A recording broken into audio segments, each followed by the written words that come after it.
ప్రభునందు ప్రియమైన దేవుని బిడ్డలారా, ప్రభు ప్రేమను బట్టి ఆరాధనని ప్రార్థనతో ప్రారంభించుకుందాం. స్తోత్రం తండ్రి, పరిశుద్ధుడైన దేవుడవు, మహాకృప కనికరము వాత్సల్యత కలిగిన దేవుడు అయ్యా, మీ సన్నిధి కాంతి మాకిచ్చి నడిపించండి. మీ ప్రసన్నత ప్రతి బిడ్డ మీద ఉంచండి. మీ దివ్యమైన వాక్యము వినే గొప్ప కృపనిచ్చినందుకై స్తోత్రాలు. మీ వాక్యము బిడ్డలందరి హృదయాలు ఫలించినట్లుగా సహాయం చేసి మహిమను ఘనతను ప్రభావములు పొందమని యేసయ్య పరిశుద్ధ నామమును బట్టి ప్రార్థించి ఓడుకొనుచున్నాము తండ్రి, ఆమేన్. ప్రియమైన దేవుని బిడ్డలారా, మరి మా మనవలు మనవరాలు కూడా కలిసి పాట పాడిన తరువాత మనం వాక్యాన్ని విందాం.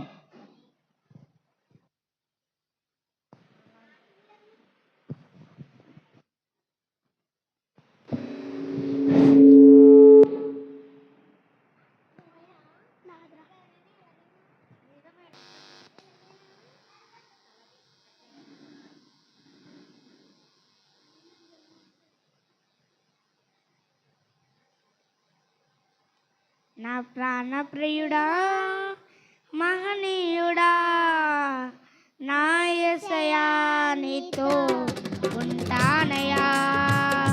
నా ప్రాణప్రియుడా, మహనీయుడా, నా యేసయ్యా నీతో ఉంటానయ్యా. నీవే కావాలేసయ్యా, నీతో ఉంటానయ్యా. నీతోనే ఉంటానేసయ్యా, నేను విడవాలేనయ్యా. నీవే కావాలేసయ్యా, నీతో ఉంటానయ్యా. నీతోనే ఉంటానేసయ్యా, నేను విడవాలేనయ్యా. నా ప్రాణప్రియుడా, మహనీయుడా, నా యేసయ్యా నీతో ఉంటానయ్యా. ఆశలే ఆవిరైపోయినా, నా బ్రతుకే భారమైపోయినా. ఆశలే ఆవిరైపోయినా, నా బ్రతుకే భారమైపోయినా. శ్రమలు శోధించినా, నాతోనే ఉన్న ధైర్యమే కలిగేనా. ప్రాణం పోయేంత వరకు నీతోనేనయ్యా. తోటి శ్వాస వరకు నీతో ఉంటానయ్యా. ప్రాణం పోయేంత వరకు నీతోనేనయ్యా. తోటి శ్వాస వరకు నీతో ఉంటానయ్యా. నీవే కావాలేసయ్యా, నీతో ఉంటానయ్యా. నీతోనే ఉంటానేసయ్యా, నేను విడవాలేనయ్యా. నీవే కావాలేసయ్యా, నీతో ఉంటానయ్యా. నీతోనే ఉంటానేసయ్యా, నేను విడవాలేనయ్యా. నా ప్రాణప్రియుడా, మహనీయుడా, నా యేసయ్యా నీతో ఉంటానయ్యా.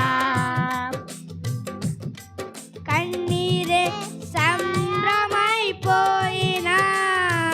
తుఫాను అలలే చెలరేగినా. కన్నీరే సంభ్రమైపోయినా, తుఫాను అలలే చెలరేగినా. నే నలిగిపోయినా, నాతో నీ ఉన్న ధైర్యమే కలిగేనా. నే నలిగిపోయినా, నాతో నీ ఉన్న ధైర్యమే కలిగేనా. ప్రాణం పోయేంత వరకు నీతోనేనయ్యా. తోటి శ్వాస వరకు నీతో ఉంటానయ్యా. ప్రాణం పోయేంత వరకు నీతోనేనయ్యా. తోటి శ్వాస వరకు నీతో ఉంటానయ్యా. నీవే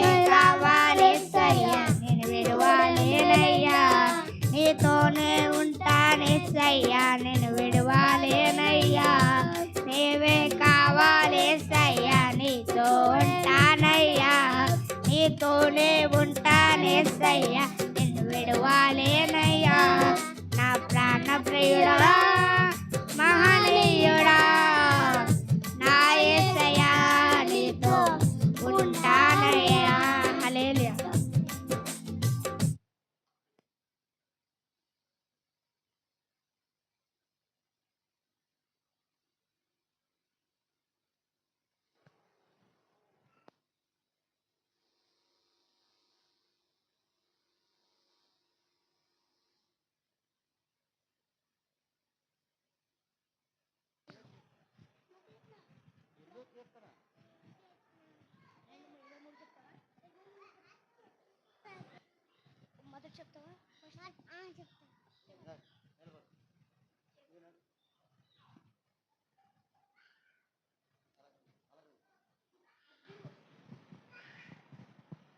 ప్రిన్సి మనవరాలండి మొదటి కీర్తన చెప్తుందండి.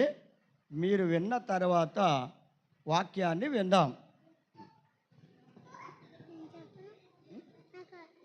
దుష్టుల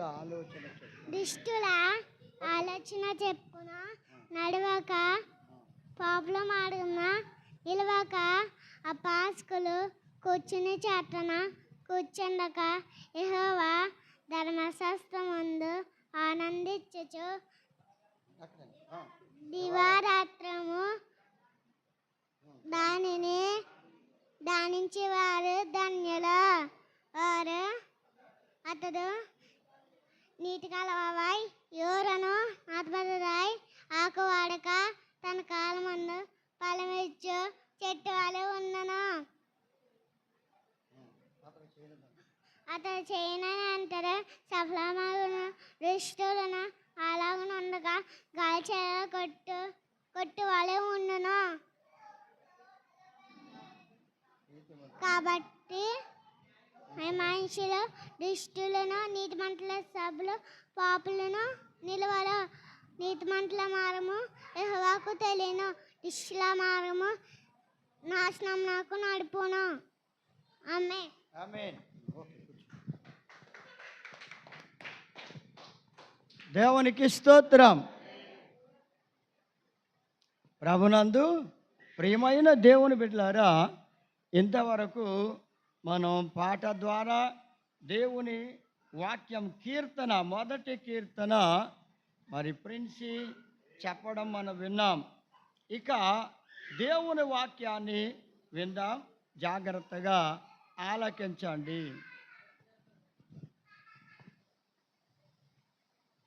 దేవునికి స్తోత్రం. యోనా గ్రంథం తీసుకోండి. యోనా గ్రంథము 2వ అధ్యాయము 1వ వచనం 2వ వచనం. నేను ఉపద్రవములో ఉండి యెహోవాకు మనవి చేయగా ఆయన నాకు ప్రత్యుత్తరమిచ్చెను. పాతాళ గర్భములో నుండి నేను కేకలు వేయగా నీవు నా ప్రార్థన అంగీకరించి ఉన్నావు. ప్రియమైన దేవుని బిడ్డలారా, దేవుని వాక్యాన్ని జాగ్రత్తగా వినాలి. చూడండి, నేను ఉపద్రవములో ఉండి యెహోవాకు మనవి చేయగా ఆయన నాకు ప్రత్యుత్తరం ఇచ్చాను. పాతాళ గర్భములో నుండి నేను కేకలు వేయగా నీవు నా ప్రార్థన అంగీకరించి ఉన్నావు. ప్రేమైన దేవుని బిడ్డలారా, యోనా అనే భక్తుడు ఈయన ఎలాంటి స్థితిలో ఉన్నానని చెప్తున్నాడంటే, ఉపద్రవములో ఉన్నప్పుడు నేను యెహోవాకు మనవి చేశాను, ఆయన నాకు ప్రత్యుత్తరం ఇచ్చెను అని చెప్తూ ఉన్నారు. అయితే పాతాళ గర్భములో నుండి నేను కేకలు వేయగా నీవు నా ప్రార్థన అంగీకరించావు ప్రభువా అంటున్నాడు. మరి ఈయన ఉన్నది ఉపద్రవములో ఉన్నాను అన్నాడు. ఉపద్రవము ఎప్పుడు వచ్చింది ఆయనకి అంటే, నా ప్రియమైన దేవుని బిడ్డలారా, యోనా గ్రంథం 1వ అధ్యాయము 6వ వచనంలో కూడా చదివితే, అప్పుడు వాడ నాయకుడు అతని యొద్దకు వచ్చి, ఓయి నిద్రపోతా, నీకేమి వచ్చినది? లేచి నీ దేవుని ప్రార్థించము, మనము చావకుండా ఆ దేవుడు మన యందు కనికరించునేమో అనేను. నా ప్రేమ దేవుని బిడ్డలారా, ఇక్కడ ఉపద్రవం వచ్చే అంత పరిస్థితి ఎందుకు వచ్చింది, ఎలా వచ్చింది అని ఆలోచన చేస్తే, యోనా గారితో దేవుడు మాట్లాడారు. దేవుడు చెప్పిన మాట ప్రకారం చేస్తానని మాట ఇచ్చాడు దేవునికి. ఆ మాట ప్రకారం చేయకుండా ఆయన ఏం చేశాడంటే, ప్రియమైన దేవుని బిడ్డలారా,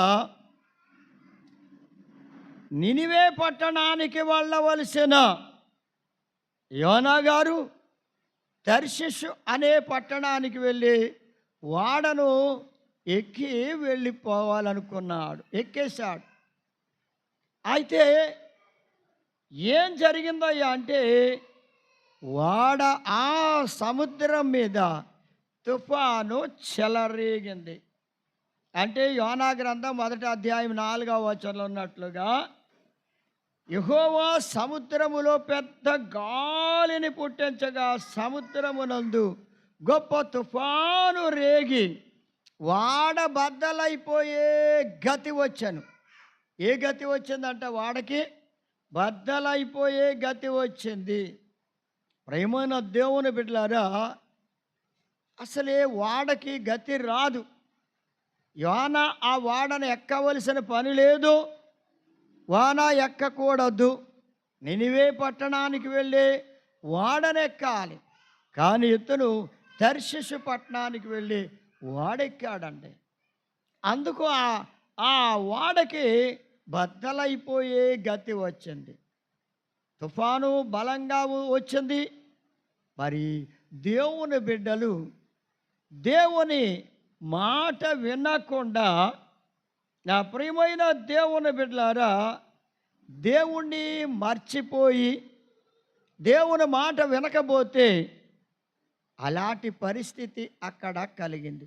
ఎందుకు ఇలా జరిగిందయ్యా అంటే, యోనాను దేవుడు మరలా తిరిగి ఆయన వైపు త్రిప్పడానికి, ఆయనకు జ్ఞానోదయము కలిగించడానికి, యోనాకు మంచి తలంపు మరలా పుట్టేలా చేయడానికి, తన వైపు త్రిప్పడానికి దేవుడు ఒక అద్భుతమైన కార్యాన్ని, ఆశ్చర్యమైన కార్యాన్ని అక్కడ జరిగించడం జరిగింది. దేవుని తట్టు మరలా తిప్పుకోవడానికి, మళ్ళడానికి అవకాశం ఇచ్చాడు దేవుడు యోనా గారికి. అయితే ప్రియమైన దేవుని బిడ్డలారు, ఇక్కడ యోనా గారు ఏమంటున్నాడంటే, నేను ఉపద్రవములో ఉన్నాను అంటున్నాడు. వాడ నావికుడు వచ్చి ఓయి నిద్రపోతా అంటున్నాడంటే, అప్పటికి వాడెక్కిన తర్వాత ఆయన నిద్రపోవడం మొదలుపెట్టాడు. నిద్రపోవడం మొదలు పెడితే తుఫాను చెలరేగిందో, వాడ బద్దలైపోయే పరిస్థితి వచ్చిందో అతనికి మాత్రం ఏమీ తెలియదు. అంటే ఎందుకు తెలియదంటే, నిద్రపోతుకి ఏం తెలుస్తుందండి? నిద్రపోతుకి ఏం జరగబోతుందో, ఏం జరుగుద్దో ఏమీ తెలియదు. దేవుని బిడ్డలారా, దేవుని సన్నిధికి వస్తూ ఉన్నారు. మీ జీవితంలో మీరు కూడా నిద్రపోయే స్థితిలో ఉంటే దేవుని వాక్యము మీకు అర్థం కాదు, దేవుని వాక్యం మీకు బయలుపరచబడినను అది మీకు అర్థమవ్వదు. ఎందుకంటే నిద్రపోయే వాళ్ళకి ఆ వాక్యము ఏం అర్థమవుద్ది, ఏం తెలుస్తుంది? వాళ్ళు అసలు వాక్యాన్ని వినరు, వినలేరు. కనుక నిద్రపోతుతనాన్ని విడిచిపెట్టాలి. ఇప్పుడు నిద్రపోతా అని అనిపించుకునే పరిస్థితి వచ్చిందంటే, నిద్రపోతున్నాడు కనుక వాడనావికుడు అన్నాడు, ఓయే నిద్రపోతంటే ఆయన బాధ కలిగింది యోనా గారికి. సరే నా ప్రియమైన దేవుని బిడ్డలారా, ఇప్పుడు వాడ బద్దలైపోయే గతి వచ్చింది, నీ దేవుడికి నువ్వు ప్రార్థన చెయ్యి అంటే చేయమనని వాడనావికుడు హెచ్చరిక చేసి వెళ్ళాడు. హెచ్చరిక చేస్తే ఆయనకి ఎలా అనిపించింది? నన్ను హెచ్చరించడానికి వాడనావికుడు హెచ్చరిస్తే నిద్రపోతుంటే నేను తట్టుకోలేకపోతున్నాను. నిద్రపోయేవాడిని నీవు నిద్రపోతున్నావు అంటే ఒప్పుకోరు. అస్సలు ఇష్టపడరంటే నిద్రపోతున్నావు అంటే. నీవు నిద్రపోతున్నప్పుడు నేను నిద్రపోతూ అనకపోతే ఏమంటాడు వాడనావికుడు? జరిగే ప్రమాదం చూస్తే వాడ బద్దలైపోద్ది, నువ్వు అందులోనూ మునిగిపోతావురా బాబు అని చెప్తున్నా అతనికి అర్థం కావడం లేదు. నిద్రపోతుకు కూడా ఏం అర్థం అవ్వదు. అయ్యా, పాపమనే నిద్రలో నీవు నిద్రపోతూ ఉంటే నీకు కూడా ఏమి అర్థం కాదు. ఎవరు చెప్పినా ఏం చెప్పినా అర్థం కాదు, వినవు కూడా వారి మాట. యోనా కూడా ఆ వాడ నావికుడు మాట ఆయనకి ఇష్టం లేదు. ఆయనకి చాలా బాధ కలిగిపోతుంది, చాలా బాధ కలిగిపోతుంది. నా ప్రియమైన దేవుని బిడ్డలారా, ఇతను నిద్రపోతుగా ఉన్నాడంటే అప్పటికి యోనా పరిస్థితి ఎలా ఉంది అంటే, నా ప్రియమైన దేవుని బిడ్డలారా, వాడలో ఉన్నాడు గనుక సురక్షితంగానే ఉన్నాడు. ఆయనకి ఏం తెలియటే లేదు, నిద్రలో ఉన్నాడు, ఏ ప్రమాదం లేదు. మెలుకు ఉన్న వాళ్ళకి ప్రమాదం ఏంటో తెలుస్తుంది. మెలుకు ఉన్న వాళ్ళకి ఆ సముద్రంలో జరిగే అల్లకల్లోలమంతా వాళ్ళకి తెలుస్తుంది, కానీ నిద్రపోయేవాడికి ఏం తెలుస్తుందండి? ఏం జరుగుతుందేంటో తెలియదు. అంతే నీ స్థితి. కుటుంబంలో ఏం జరుగుతుందో, సంఘములో ఏం జరుగుతుందో నీకు కూడా తెలియదు. నీవు లోకమనే పాపమని నిద్రలో, పాపమనే నిద్రలో ఉంటే నీకు కూడా ఏం అర్థం కాదు సోదరి సోదరుడా. అందుకే మెలకువ తెచ్చుకొని హెచ్చరిక చేస్తే హెచ్చరికను ఆయన తీసుకోలేదు. ప్రార్థన చేయి లేచి దేవుడు కనికరిస్తాడేమని చెప్తే అసలు ప్రార్థనే చేయడం లేదు. ఉన్నది వాడలోనే, ఆయనకి బాధ లేదు, కానీ ప్రార్థన మాత్రం చేయడం లేదు. వాడనావికుడికి ప్రజల అందులో ఉన్న ప్రయాణికులకి అందరికీ తెలిసిపోయింది, వాడ బద్దలైపోయే స్థితి వచ్చింది, అందరం చచ్చిపోతామనే భయంతో ఉంటే ఇతనికి ఏ భయం లేదు. ఈనాడు దేవుని బిడ్డలారా, సంఘములో ఉండి కూడా భయము లేని స్థితిలో నీవు ఉంటున్నావేమో, దైవ భయము లేని స్థితిలో దేవునికి ఇష్టం కాని జీవితాన్ని జీవిస్తూ ఉన్నావేమో, దేవుని మార్గంలో నడవలేకపోతున్నావేమో, దైవ చిత్తానుసారంగా నీవు జీవించలేకపోతున్నావేమో, దేవుని మార్గంలో నీవు నడవడానికి ఇంకా నీ మనస్సును దృఢపరచుకోలేకపోతున్నావేమో. అయితే నా ప్రియమైన దేవుని బిడ్డలారా, జాగ్రత్తగా ఆలోచన చేయండి. ఇప్పుడు జరిగిన పరిస్థితి ఏమిటయ్యా అంటే, ఇక వాడనావికుడు చెప్పి వెళ్ళిపోయిన తర్వాత చీటీలు వేశారు. చీటీలు వేస్తే జరిగింది ఏమిటయ్యా అంటే, ఆ చీటీల్లోనంటే ప్రేమను అద్దామని బిడ్డలారా, ఎవరి వలన ఈ కీడు వచ్చిందో, ఎవరి వలన ఈ శోధన కలిగిందో అది తెలుసుకోవాలని వాళ్ళు చీటీలు వేస్తే, ఆ టికెట్లు చీటీలుగా మార్చి వాళ్ళు చూస్తే అందులో యోనా పేరు వచ్చింది. యోనా పేరు మీదుగా చీటి వచ్చింది కనుక ఇప్పుడు కీడు వచ్చింది యోనా వలనే అని వాడలో ఉన్న వాళ్ళందరికీ అర్థమైపోయింది. యోనాని పిలిచి అంటున్నాడు వాడనావికుడు. ఆ వాడలో ఉన్న ప్రయాణికులు అన్నారు, ఏం చేయమంటావయ్యా, నీ వల్లే కీడొచ్చింది, ఏంటి నీ పరిస్థితి అని అడిగితే, నేను దేవుని కుమారుణ్ణి, దేవుని సేవకుణ్ణి, దేవుని భక్తుణ్ణి, నా వల్ల కీడొచ్చింది అంటున్నారు. నేను దేవుని మాట వినకుండా వెళుతున్నాను. నేను వెళ్ళవలసింది నినివే పట్టణానికి, తర్షీషు పట్టణం వెళ్ళే ఈ వాడ ఎక్కడం మీకు కూడా ముప్పు వచ్చింది కనుక నీ ప్రార్థన చేస్తారులే అంటున్నాడా? మనసు మార్చుకుంటున్నాడా? బుద్ధి మార్చుకుంటున్నాడా? ఏమీ లేదు. నన్ను కాళ్ళు చేతులు కట్టి సముద్రంలో పడేయండి అన్నాడు. అయితే ప్రేమనద్దామని బిడ్డలారా, కాళ్ళు చేతులు కట్టి పడేయడానికి ముందు వాళ్ళందరూ దేవునికి ప్రార్థన చేసి ఈ దోషం మా మీదకి రాకూడదు అని వాళ్ళు ఏం చేశారంటే అతని కాళ్ళు చేతులు కట్టి అతను చెప్పినట్టు సముద్రంలో పడేశారు.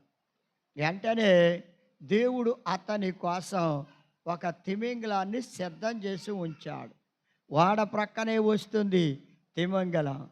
ఆ మత్స్యము అతన్ని మింగివేయగానే పడగానే పడిన వాటి నీటిలో అది మింగేసింది. ఇప్పుడు మింగేసిన తర్వాత మత్స్యము కడుపులో ఉండి ఆయన ఏమంటున్నాడో తెలుసా? అసలు విషయానికి వచ్చాం మనం. మత్స్యము కడుపులో ఉండి నేను ఉపద్రవములో ఉన్నానని దేవునికి మర్ర పెడుతున్నాడు, దేవునికి ప్రార్థన చేస్తున్నాడు.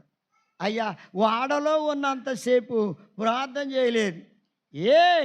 అంటే ఆయన ఎవరిని మర్చిపోయాడు అన్న సంగతిని చూస్తే యెషయా గ్రంథం 17వ అధ్యాయము 10వ వచనంలో చూస్తే, ఏలయనగా నీవు నీ రక్షణకర్తయగు దేవుని మరిచిపోతివి. రక్షణకర్త అయిన దేవుని మర్చిపోయాడు గనుక అతను ప్రార్థన చేయడానికి ఇష్టపడలేదు.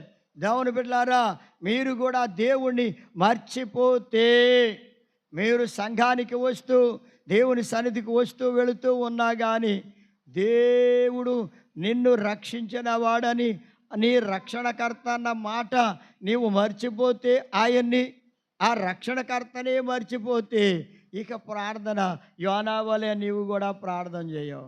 యోనా రక్షణకర్తనే మర్చిపోయాడు. అందుకే అతన్ని కాపాడేవాడు, అతన్ని రక్షించేవాడిని మర్చిపోతే మరి ప్రమాదం రాదా, కీడు రాదా, శోధన రాదా, ఇబ్బందులు రావా? ఎవరు అతన్ని ఆదరిస్తారు? ఇప్పుడు వచ్చిన శోధనను బట్టి, కీడును బట్టి, మత్స్యము గర్భములో ఉన్న తర్వాత శ్వాస ఆడనంతటి భయంకరమైన పరిస్థితి అతనికి రావడం వల్ల ఏం చేస్తున్నాడో తెలుసా? రక్షణకర్త అయిన దేవుణ్ణి మర్చిపోయిన వాని జీవితంలో శ్రమలే శోధనలే, శ్రమలే శోధనలే. నా ప్రియమైన దేవుని బిడ్డలారా, ఎంత కష్టం వచ్చిందో చూడండి. మరణ బంధకాలంట ఆయన చుట్టుముట్టేసినాయి అంట. ఏ పరిస్థితి వచ్చింది? ఇప్పుడు ఏ పరిస్థితిలో ఉన్నాను? నేను ఉపద్రవములో ఉన్నానంటున్నాడే, ప్రార్థన చేస్తున్నాడే. నా ప్రియమైన దేవుని బిడ్డలారా, ఆ చేప కడుపులో ఉన్న అతని జీవితములో ఉపద్రవములోనే ఉన్నాడు.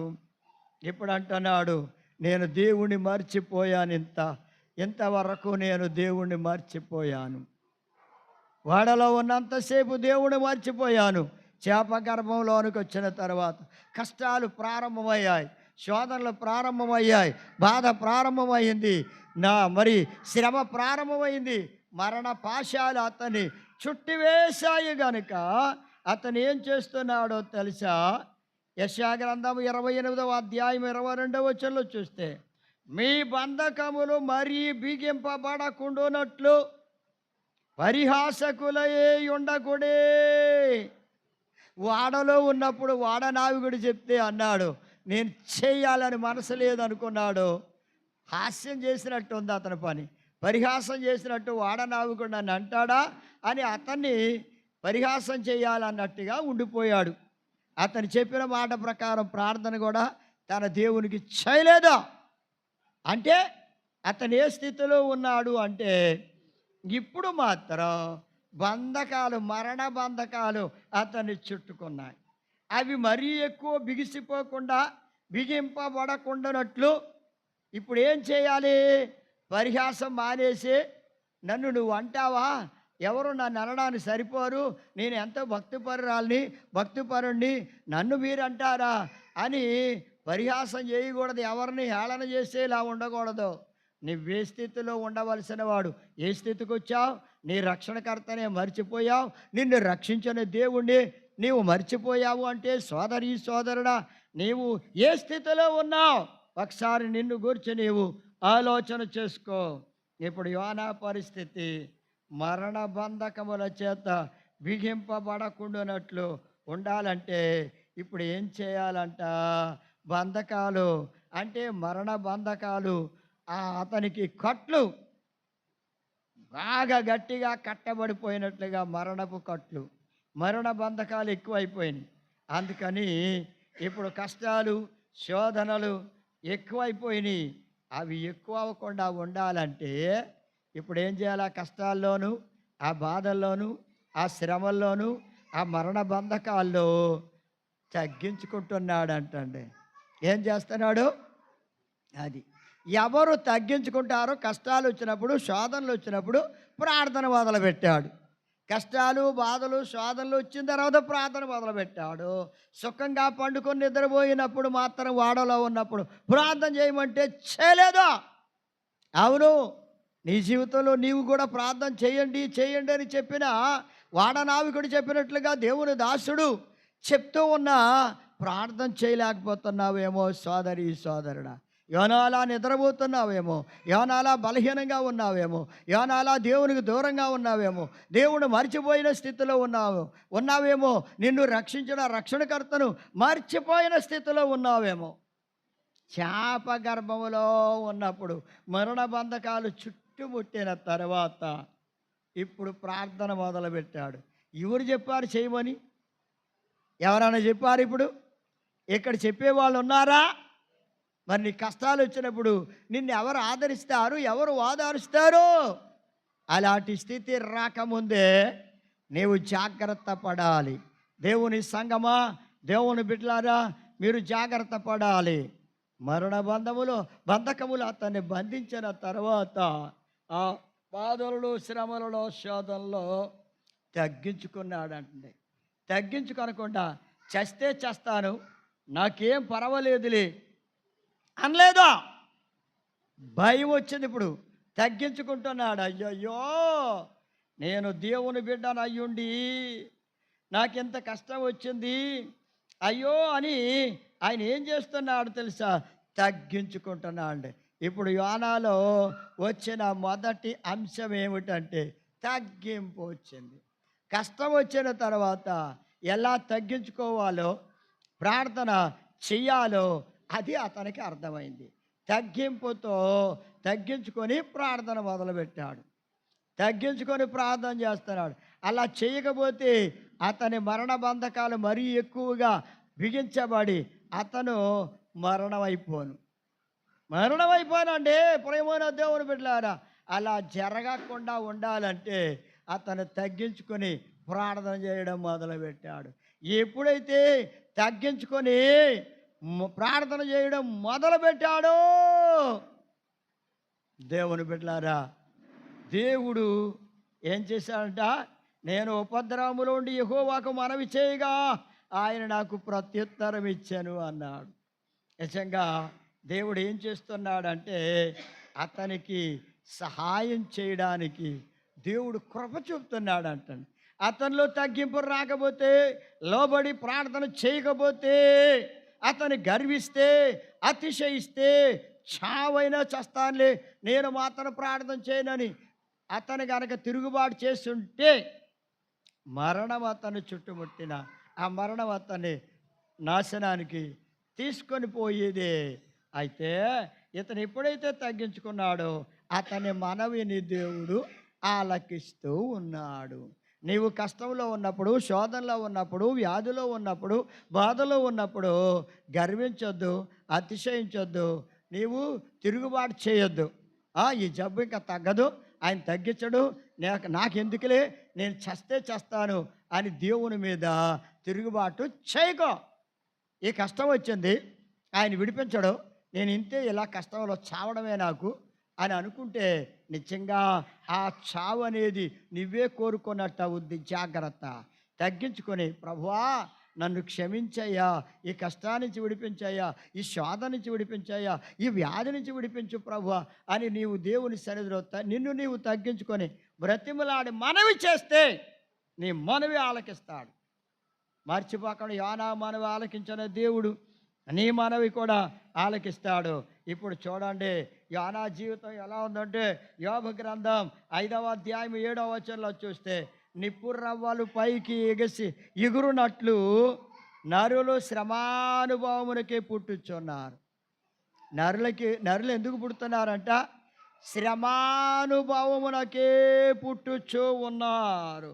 నరులు పుట్టేది ఎందుకయ్యా అంటే శ్రమలు అనుభవించడానికి పుడుతున్నారు అని ఇప్పుడు యోనాకి అర్థమైపోయింది. అయ్యో నాకు శ్రమానుభవం కలిగింది, నేను శ్రమ కోసమే పుట్టాను అన్నమాట, అయ్యో నేను శ్రమ కోసమే పుట్టాను అని బాధపడే పరిస్థితి అతనిలో బయలుదేరింది. బాధ బాధ బాధ. నా ప్రియమైన దేవుని బిడ్డలారా, అతని పరిస్థితి, యోనా పరిస్థితి ఎలా ఉందంటే శ్రమానుభవం. దేవుని బిడ్డలారా, శ్రమానుభవం కలిగింది.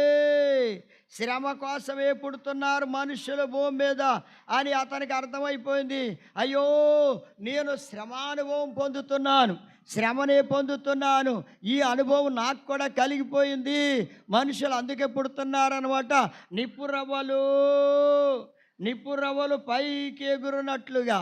నిప్పురవ్వలు అంటే తారాజువను చూడండి, అది పైకి ఎగిరి వెళ్ళిపోతుంది, మరలా ఏం చేస్తుంది, అది కింద పడిపోతుంది. పైకి ఎగిరినప్పుడు కాంతివంతంగా పైకి ఎగురుతుంది, కింద పడిపోయినప్పుడు అసలు శబ్దం లేకుండా, ఏమి లేకుండా, శబ్దం ఉండదు, శబ్దం లేకుండా కింద పడద్ది. అంతే మనిషి జీవితం. ఈ లోకములో ఎంతో గొప్పగా ఎదిగిపోయినట్లుగా, ఎంతో గర్వంతో, అతిశయంతో, ఎంతో గొప్పగా వెలిగిపోయినట్లుగా ప్రవర్తిస్తూ ఉండి చివరకు వచ్చేటప్పటికి మరణించగానే ఎలా ఉంటుందట, మరణించగానే నిశ్శబ్దం అయిపోవడమే. ఆ తారాజువు కూడా నిశ్శబ్దంగానే కింద పడిపోద్ది. నిశ్శబ్దం ప్రేమను వద్దాం అని బిడ్డలారా, ఒకసారి ఆలోచించండి. మీ జీవితాల్లో మిమ్మల్ని గూర్చి మీరు కూడా ఆలోచించుకోండి. ప్రేమను వద్దాం అని బిడ్డలారా, ఎలాంటి భయంకరమైన పరిస్థితి, శ్రమానుభవము కొరకే మనుషులు పుడుతున్నారు అన్న సంగతి మర్చిపోవద్దు.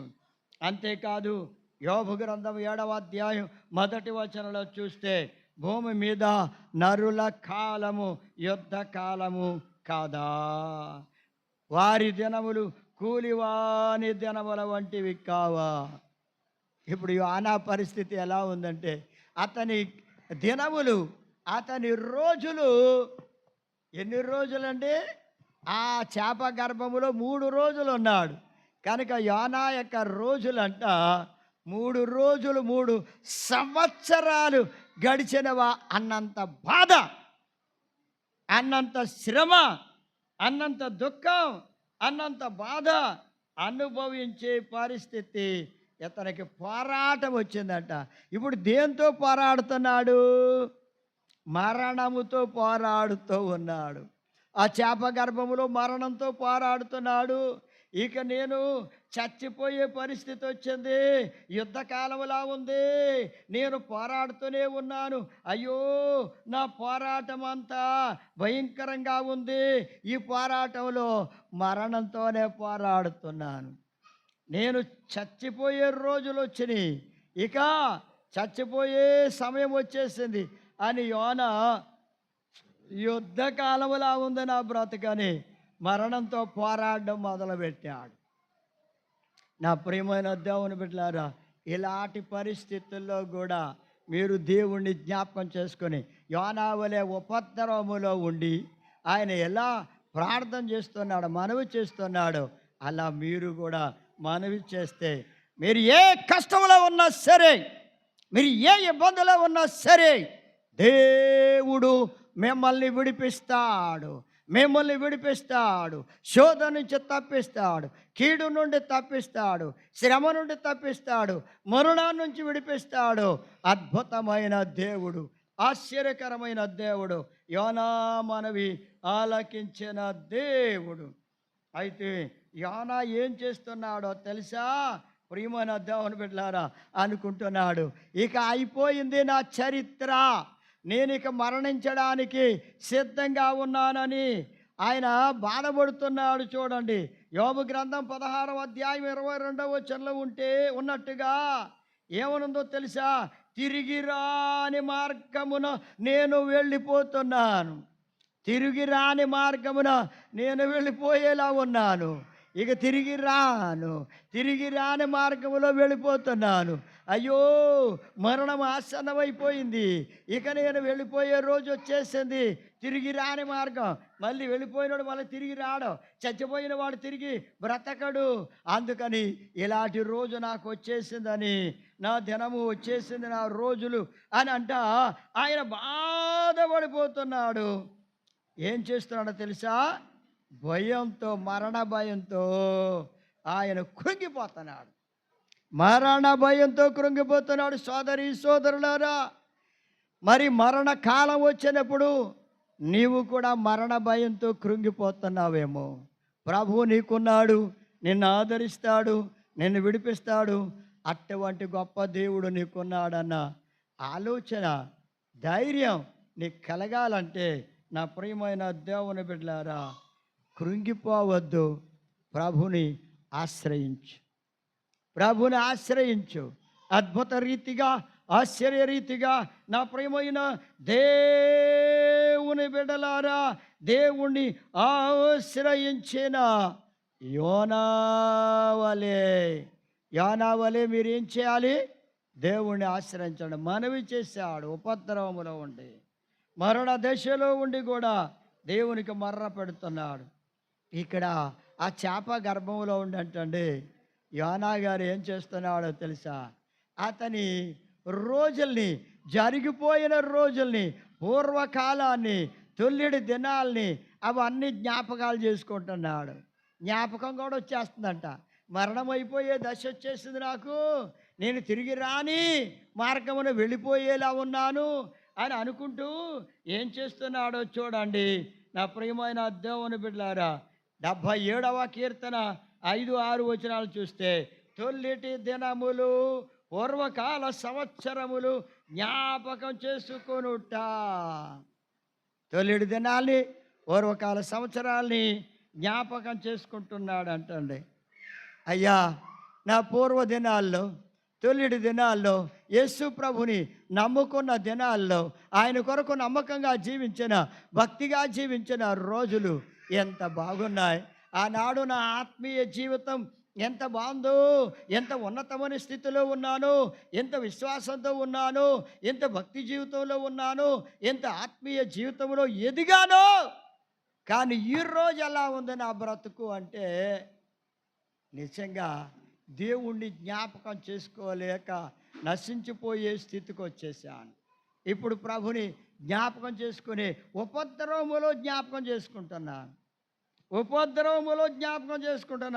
అయ్యో, పూర్వం నా ఆత్మీయ జీవితం చాలా బలంగా ఉండేది, ఉన్నతంగా ఉండేది.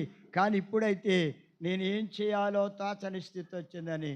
రెండవ విషయం ఏమిటంటే, ఒకటి తగ్గించుకున్నాడు, రెండవది పశ్చాత్తాపడుతూ ఉన్నాడు. ఏం చేస్తానా అండి? అతని రోజుల్ని జ్ఞాపకం చేసుకున్నాడు, పూర్వదినాల్ని, తొలిడి దినాల్ని జ్ఞాపకం చేసుకున్నాడు, పూర్వకాల సంవత్సరాల్ని, జరిగిపోయినవి జ్ఞాపకం చేసుకుని పశ్చాత్తాపడుతున్నాడు. అయ్యా, నీవేనయ్యా నాకు దిక్కు. ఆ దినాల్లో ఎంతో క్షేమంగా 4 రోజులు గడిచాయి, ఇప్పుడు ఒక్క క్షణం కూడా గడిచేలా లేదు.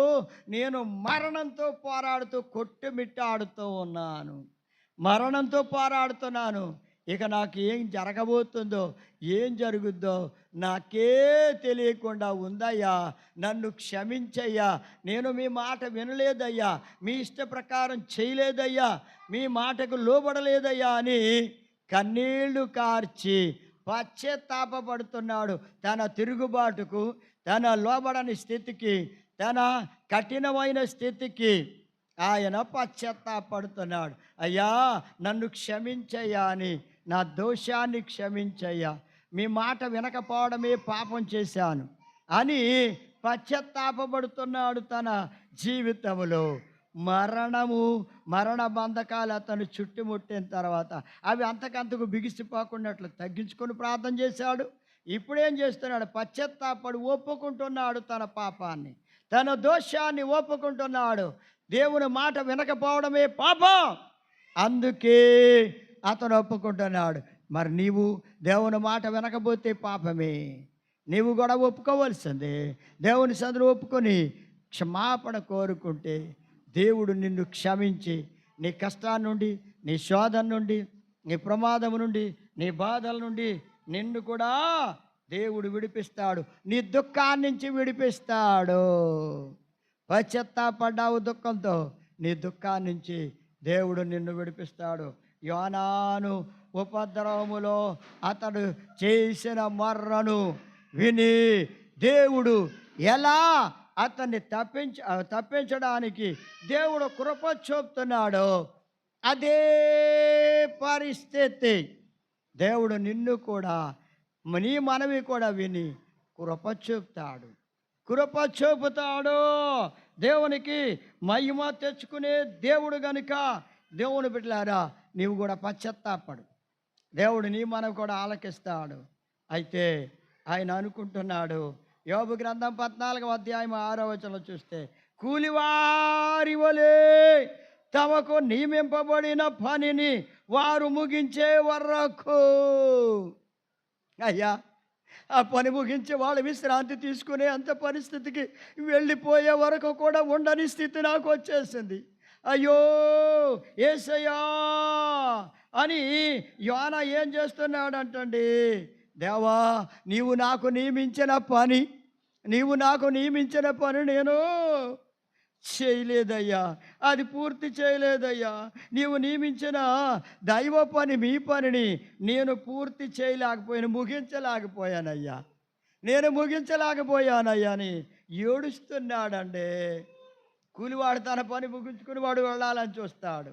అంతే, మరణము ఆసన్నమైనప్పుడు ఈ లోకములో కూలివాని వలి మనం కూడా పని ముగించుకొని వెళ్ళిపోయే వాళ్ళ మనం కూడా వెళ్ళిపోయి దేవుని దగ్గర విశ్రాంతి తీసుకోవాల్సిందే. ఇప్పుడు యోనా బాధపడుతున్నాడు. ఏమని బాధపడుతున్నాడు? నాకు నీవు నియమించావయ్యా పని. దేవుని బిడ్డలారా, దేవుడు నీకు నియమించిన పని నీవు నమ్మకంగా చేస్తున్నావా? దేవుని సన్నిధికి వస్తున్నావా? దేవుని మాట వింటున్నావా? ప్రార్థన చేస్తున్నావా? దేవుని వాక్య ప్రకారం నడుస్తున్నావా? ఇంకా తిరుగుబాటు చేసే స్థితిలో ఉన్నావా? సమయానికి ప్రార్థనకు వస్తున్నావా? ఎన్ని చేస్తున్నా సరే దేవుడు ఇంకా నిన్ను కరుణిస్తుంటే నీవు అంతకంతకే తిరుగుబాటు స్థితిలో ఉన్నావా? ప్రియమైన దేవుని బిడ్డలారా, జాగ్రత్తగా ఆలోచించుకోండి. తిరుగుబాటు స్థితిలోనికి వెళ్ళొద్దు. ఇదిగో నీకు నియమించిన పనిని నేను జరిగించలేకపోయాను ప్రభు అని ఏడుస్తున్నాడు. ఆ పనితో తమట్టించలేకపోయాను, ఆ పనిని నేను పూర్తి చేయలేకపోయాను. అయ్యో నీవు నియమించిన పని కూడా పూర్తి చేయలేకుండా నేను ఉండిపోయానయ్యా అని వేదన పడిపోతున్నాడు.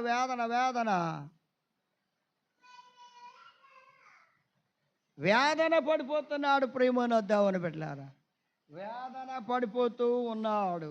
అయితే నా ప్రియమైన దేవుని బిడ్డలారా, ఇక ఆయన అంటున్నాడు, ఎక్కడున్నాడంటే ఇప్పుడు పాతాళ గర్భములో నుండి నేను కేకలు వేయగా అంటున్నాడు.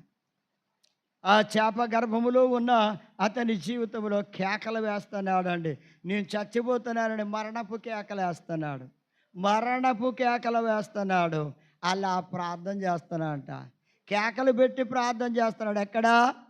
కష్టంలో ఉండి, చేప కడుపులో ఉండి, ఊపిరి ఆడక, శ్వాస ఆడక, బాధపడుతూ, దుఃఖపడుతూ, వేదనతో, ఏడుస్తూ కేకలు పెట్టి ప్రార్థన చేస్తున్నాడు. అయిపోయింది. మరణపు కేకలు వేసేస్తున్నాడు అంటండి. ఏ కేకలు? మరణపు కేకలు వేస్తున్నాడు.